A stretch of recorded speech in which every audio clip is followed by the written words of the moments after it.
তিন জায়গায় মিথ্যা বলা যায়, কয় জায়গায়? এটাও জানি না জান, তিন জায়গায় মিথ্যা বলা যায়। এই তিন জায়গা ছাড়া অন্য কোন জায়গায় মিথ্যা বলতে পারবেন না। খেয়াল রাখবেন, তিনটা জায়গা। এক নম্বরে হলো যুদ্ধক্ষেত্রে,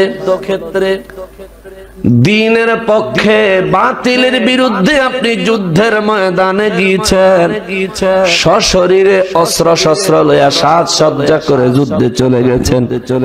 সে যুদ্ধের ময়দানে যদি এমন কোন ক্রিটিক্যাল পরিস্থিতি হয়, যদি কোনো প্রয়োজন আসে, সেখানে আপনি মিথ্যে বলতে পারবেন, এটা জায়েজ আছে, হাদিস শরীফ দ্বারা সাবেত।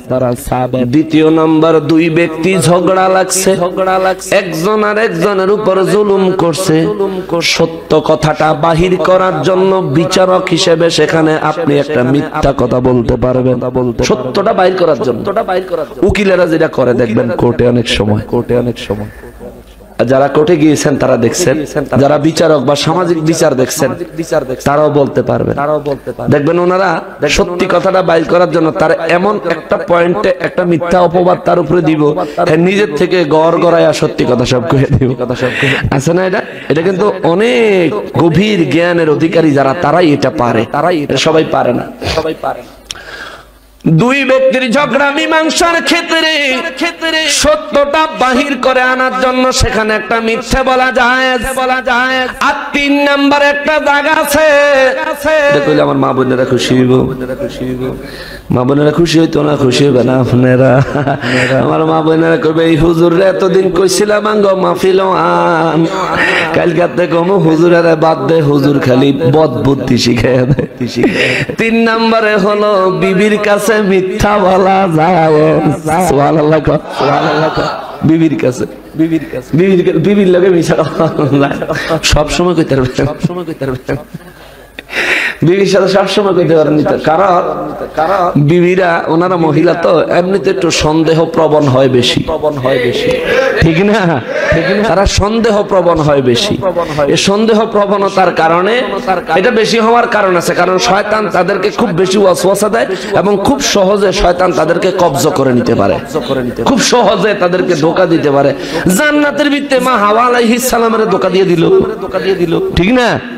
আর হাওয়া আলাইহিস সালামের ধোঁকা দিয়ে যখন কইছে তোমারে দুনিয়া ফালাইয়া দিবে, আদমের ব্যস্ত রাখিয়া দিব, আমি তার ছাড়া যাবো না, আমি যাবো না, যাইতে হইব, না যাইয়া উপায় নাই। তারে ছাড়া যাইবা না, কয় না, তাহলে তারে খাওয়াও, তোমারে খাওয়াইছে, আমি দায়িত্ব নিয়ে, এবার তারে তুমি দায়িত্ব নিয়ে খাওয়াইতে পারলে দুজন একসাথে যাইবা, নাইলে হেতে জান্নাত তুমি দুনিয়া। হাওয়া আলাইহিস সালাম, আদম আলাইহিস সালাম ঘুম থেকে জাগার আগেই, ঘুম থেকে জেগে তিনি পানি খেতেন, ঘুমের তেনে জায়গা পানি খাইয়েন, এটা আদম নবীর সুন্নাত। সুবহানাল্লাহ, জান্নাতে শুরু হইছে। তবে দেখা হুন্না খায়েন, আদম আলাইহিস সালামের পানির সঙ্গে মিশায়া গন্ধম খাওয়ায়া দিল। আদম নবীর কোনো দোষ আছে?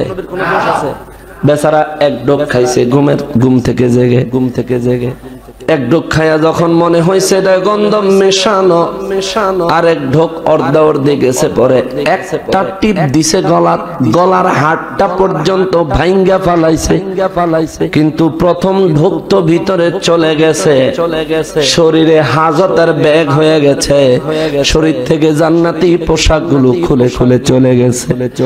আদম নবী কয়, আল্লাহ আমি তো ইচ্ছা কইরা খাই নাই। আল্লাহ কয়, ইচ্ছা অনিচ্ছা বুঝি না, খাইলা কেরে। সুবহানাল্লাহ। আপনি মালিক, আপনি হাকিম, কেন খাইছি এই প্রশ্ন আপনি যদি আমারে করেন, জবাব দেওয়ার সাধ্য নাই। আপনার ইচ্ছা মতো আমার উপর ফয়সালা করেন গো আল্লাহ। আল্লাহ কয়, আমি দুইটা ফয়সালা করলাম। প্রথম ফয়সালা তোমাদেরকে দুনিয়ায় পাঠামু, দ্বিতীয় ফয়সালা হলো তোমাদের সাথে ঘুমটারেও দুনিয়ায় পাঠামু। তোমাদের পরে যারা জান্নাতে ঢুকবে, কারো চোখে আমি আল্লাহ ঘুম দিব না। সুবহানাল্লাহ। জান্নাতে ঘুম নাই, আদম আলাইহিস সালামের প্রথম যখন বানাইছে তখন ঘুম আছিল, এখন আর ঘুম হবে না। কোন হুজুর ক্লান্ত শরীর কিভাবে ঠিক করব? না, জান্নাতের শরীরে ক্লান্তিও আসতো না। জোরে কন্না সুবহানাল্লাহ, সুবহানাল্লাহ। ক্লান্তিও আল্লাহ উঠায় দিয়েছে। তিন জায়গায় মিথ্যা বলা যায়। দান বাক্সগুলো ছেড়ে দেন, দান বাক্সগুলো ছেড়ে দেন, একটু বাড়ায়া দিয়ে আমগো কারেন্ট বিল একটু বাইরে গেছে, একটু বাড়ায়া দিয়ে, হ্যাঁ, একটু মনোযোগ সহকারে। এক নম্বরে যুদ্ধক্ষেত্রে, দুই নম্বরে দুই ব্যক্তির ঝগড়ার মীমাংসার সময় সত্য বাহির করে আনার ক্ষেত্রে, তিন নম্বরে বিবির কাছে মিথ্যে বলতে পারবেন রে বাবা। এই তিন জায়গা ছাড়া অন্য সমস্ত জায়গায় সত্যি কথা বলতে হবে, সত্য কথা বলতে হবে, সত্য কথা বলতে হবে। সত্যের কোনো বিকল্প নাই রে বাবা, সত্যের কোনো বিকল্প নাই।